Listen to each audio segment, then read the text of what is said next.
ফাকুতিয়া আযাবিরল কওমিল্লাযিনা যালামু, আল্লাহ তাআলা বলেন আমি জালেমদের শিকড় কেটে দেই, আমি জালেমদের শিকড় কেটে দেই। বর্তমানে একটা গাছের যদি আগা কাটায় তাহলে ওই গাছটি আবার ঢালপালা হয়, আবার গাছটি আবার উঠে, আবার গাছটি আবার তাজা হয়।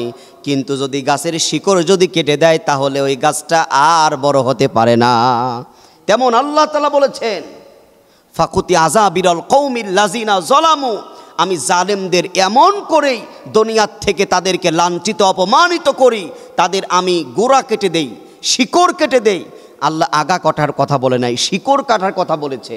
আপনারা জানেন যে প্রধানমন্ত্রী তিনি এই বাংলাদেশে অত্যাচার, নির্যাতন, অবিচার এই দেশের মধ্যে রাজত্ব করেছে। হামলা মামলা, বাংলাদেশ জামাত ইসলাম, ছাত্র শিবির, বিএমপি এই দেশের মধ্যে যারা বসবাস করে এটা অশান্তির মধ্যে ছিল। আজকে যুবকদের আলহামদুলিল্লাহ স্বাধীন, আমরা স্বাধীন বাংলাদেশে 2024 সালে আবার 5ই আগস্টে আবার স্বাধীনতা অর্জন করেছি।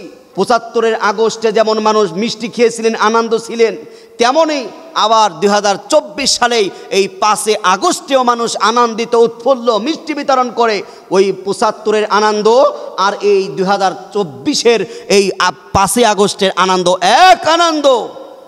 আমরা 75-এ যখন তার পরিবারকে যখন হত্যা করেছে, এই জালেমদের শিকড় যখন কেটে দিয়েছে, এই 2টা শিকড় ছিল ওই ভারতে আপনার যুক্তরাষ্ট্রে। এই 2 শিকড় যখন যুক্তরাষ্ট্রে ছিল, ওই 2 শিকড় যখন বাংলাদেশে এসে আবার গজিয়ে যখন মানুষের ওপরে অত্যাচার জুলুম করা শুরু করলো, আর এদেশের আলেম ওলামা, এই দেশের মধ্যে নারী পুরুষ প্রত্যেক মানুষগুলো যখন আল্লাহর কাছে বললেন আল্লাহ রব্বানা আতিনা, আল্লাহর কাছে যখন বললেন রব্বানা আখরিজনা মিন হাযিহিল ক্বরিয়াতিজ যালিমি আহলুহা, তাহাজ্জুদের নামাজের মধ্যে চোখের পানি ফেলে ফেলে আল্লাহর কাছে বলেছে। আপনাদের কি মনে হয় এই সফলতা, এই নতুন স্বাধীনতার পিছনে কি আল্লামা সাঈদীর কি ভূমিকা নাই? অবশ্যই আল্লামা সাঈদীর ভূমিকা রয়েছে। আল্লামা সাঈদীর চোখের অস্ত্র পড়েছে জায়নামাজে, তার কারাবন্দির জীবনে আল্লাহর কাছে আকুতি মিনতি রয়েছে।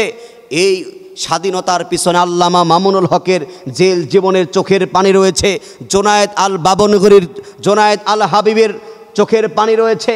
যারা নির্যাতিত আলেম উলামা তাদের অবশ্যই ভূমিকা রয়েছে। সব মিলেই আল্লাহ তাআলা এই নব্য হাসিনা নামে এই ফিরাউনকে আল্লাহ তাআলা দুনিয়ার থেকে বিদায় করে দিয়েছে। কারণ আল্লাহ রাব্বুল আলামিন এই জুলুমবাজি যারা করবে, যুগ যুগ ধরে পূর্বের যুগে যেমন নমরুদকে আল্লাহ তাআলা ন্যাংরা মশা দিয়ে মারছিল, ফিরাউনকে পানি ডুবে মারছিল, যেমন শিকড় কেটে দিয়েছিল, আল্লাহ যে বলেছেন ফাকুতিয়া আযাবিরল কওমিল্লাযিনা যালামু, ওই নমরুদ নামে জালেমের শিকড় কেটে দিয়েছিল, ফিরাউন নামে জালেমের শিকড় কেটে দিয়ে পানির মধ্যে চোবা চোবা মারছিল। এরকম করে এই রকম 2024 সালে এসে এই খুনি হাসিনা, আপনার এই খুনি হাসিনার পতনও হয়েছে। মানে একটা গোষ্ঠী, একটা দলের শিকড়কে কেটে দিয়েছে আল্লাহ তাআলা, যেন এই স্বাধীনতা আমরা ধরে রাখতে পারি। যারা এই স্বাধীনতার পিছনে রক্ত দিয়েছে, যারা ত্যাগ তিতিক্ষা দিয়েছে, আমাদের আজীবন তাদের জন্য ভালোবাসা থাকবে। যারা শহীদ হয়েছে তাদের জন্য আমাদের দোয়া এবং ভালোবাসা আজীবন থাকবে। আল্লাহ তাআলার কাছে আমরা দোয়া করব, আল্লাহ শহীদদের যেন শহীদি কাতারে যেন আল্লাহ তাআলা দাঁড় করে দেয়।